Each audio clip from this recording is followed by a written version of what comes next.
Aujourd'hui, l'architecture en paille, ça vous botte? Les passionnés de l'espace et les accros à la déco, c'est ici et maintenant.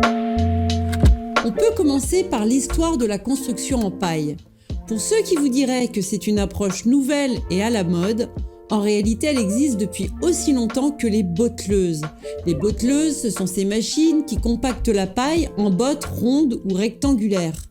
On peut même aller plus loin. La paille est certainement le premier matériau utilisé par les humains pour améliorer leur confort.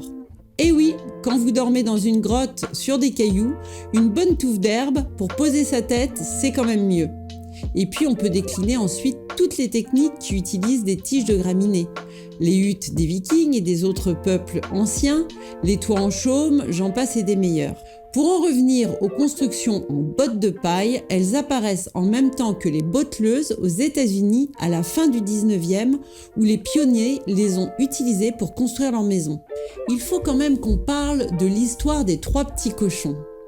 C'est quoi cette propagande qui nous dit que la brique, ou la pierre, c'est-à-dire la pire solution au niveau thermique, au niveau énergie grise de fabrication, au niveau temps de mise en œuvre et au niveau dépendance à un système industriel, serait la meilleure solution technique pour construire des maisons? Bref, l'autonomie n'a jamais été très bien vue. Je vous propose maintenant de décrire les différentes techniques de construction en bottes de paille. Elles ont été classifiées en 2 approches, la construction en bottes de paille porteuse et la construction en bottes de paille non porteuse. La construction en bottes de paille porteuse consiste à empiler les bottes les unes sur les autres pour former les murs du bâtiment, tandis que la technique non porteuse font appel à une structure distincte en bois ou en acier pour supporter le poids du toit et des futurs planchers. Les 2 approches ont leurs avantages et le choix entre ces 2 techniques dépend de divers facteurs tels que la disponibilité du bois d'œuvre et la taille du bâtiment et sa forme bien sûr. Dans la construction en bottes de paille non porteuse, la paille est utilisée comme isolant. Cette technique consiste à utiliser une structure distincte pour supporter le poids du toit et des planchers. Et les bottes de paille servent uniquement de remplissage pour les murs afin d'assurer leur isolation. La structure est alors constituée de pièces de bois verticales, espacées de la largeur d'une botte, et celles-ci sont généralement mises en force, soit sur le chantier, soit en atelier. En effet, certaines entreprises spécialisées construisent des maisons en paille entièrement en atelier. De telles entreprises ne s'arrêtent pas à la fabrication de maisons. Des bâtiments publics peuvent également être construits ainsi. Une autre technique de mise en œuvre de bottes de paille non porteuses visant à réduire les quantités de bois utiles est la technique du poteau-poutre. C'est donc, comme son nom l'indique, des poteaux verticaux plus écartés que les montants précédemment évoqués qui reprennent les poids des planchers et de la toiture. Dans la première solution, les montants sont généralement espacés d'une largeur de botte, soit plus ou moins 80 cm en fonction de la botteleuse, alors que dans le cas de poteaux, ils sont espacés de plusieurs mètres. On a parlé de murs en paille, mais les dalles de plancher et les toitures peuvent également être isolées en paille. Il faut des caissons adaptés à leurs dimensions et à leur poids, car en effet la paille est beaucoup plus lourde que d'autres isolants. C'est d'ailleurs thermiquement l'un de ses avantages, mais nous y reviendrons plus tard.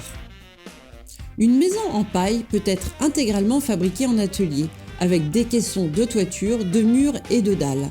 Ces caissons sont ensuite transportés sur site et grutés sur le chantier. La maison est debout en quelques jours, voire quelques heures. C'est toujours un grand moment pour les propriétaires, mais aussi pour nous les architectes, de voir un dessin devenir réalité sous nos yeux. Il faut maintenant parler des techniques de bottes de paille porteuses. C'est sûrement la première utilisée comme abri de fortune, car elle ne nécessite que peu de bois d'œuvre. Le principe est simple, les bottes sont des pièces de Lego qu'on empile et lorsque la hauteur est suffisante, on y pose la toiture. Enfin, sur le papier, ça paraît simple, mais en fait, c'est beaucoup plus compliqué que cela. Déjà, il faut assurer la stabilité du mur. Il ne doit pas se déformer avec la pression du vent. Après, il faut des fenêtres et des portes et elles nécessitent forcément des cadres en bois pour être fixées. Il va y avoir ensuite un phénomène de tassement. Les bottes, une fois mises en œuvre, doivent être mises en pression entre une lisse haute et une lisse basse. Il faut exercer une sacrée pression, car tout matériau a tendance à se tasser avec le temps. Et à cela, il s'ajoute le poids de la toiture et des planchers qui vont encore accentuer le phénomène. Les tassements doivent donc être parfaitement maîtrisés. Voilà donc pour la technique des bottes porteuses. Ce qui est intéressant avec les techniques de construction en paille, c'est qu'il y a des hybridations à l'infini de ces deux approches. Et c'est ça aussi qui est passionnant, c'est que les constructeurs sont hyper créatifs et cherchent des solutions les plus ingénieuses. Elles dépendent de la configuration du bâtiment et des matériaux disponibles sur site ou proche du site.